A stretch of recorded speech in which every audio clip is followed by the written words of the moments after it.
أصدقائي رحمة الله وبركاته، كيفكم؟ أهلا وسهلا فيكم قناة لين. اسمي لين. اليوم حتكون إن شاء الله قصتنا حلوة لكم ولأطفالنا الصغار وأطفالنا الكبار بمي ما كان. إن شاء الله تحبوا القصة كتير مستمتعة وتعلم إن إحنا لازم ما نكذب، لأنه بصير شغلة فجأة مو حلوة كتير لنا، مثل الراعي الكذاب.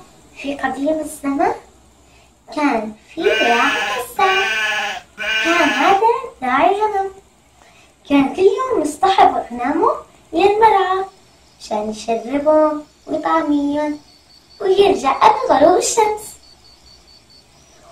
وكان يملل لأنه كان كل يوم يساوي نفس الشغل، وكان يملل.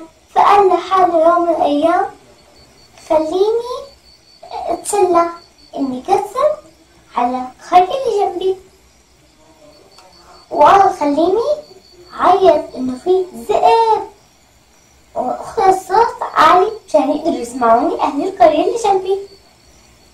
فحب هالحركة وبلش يساويها.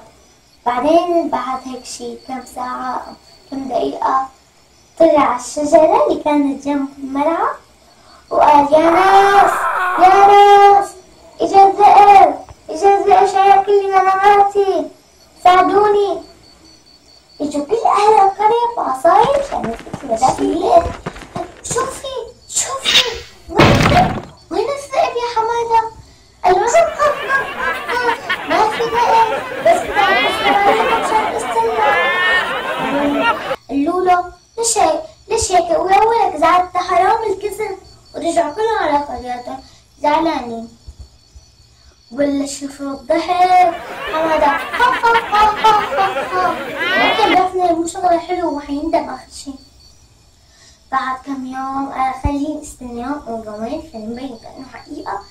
إجا الذئب آخر شي بعد يوم طلع نفسه ديك الشجرة وقال إجا الذئب ساعدوني. ركضوا كل أهل القرية. آخر شي شوفي قال لهم ما في شي أصلا، بس كنت عم بتسلى كذبت عليكم. قالوا نفس الكلام هديك المرة، قالوا له لا تكذب علينا، حرام الكذب، يوم الأيام رح تندم.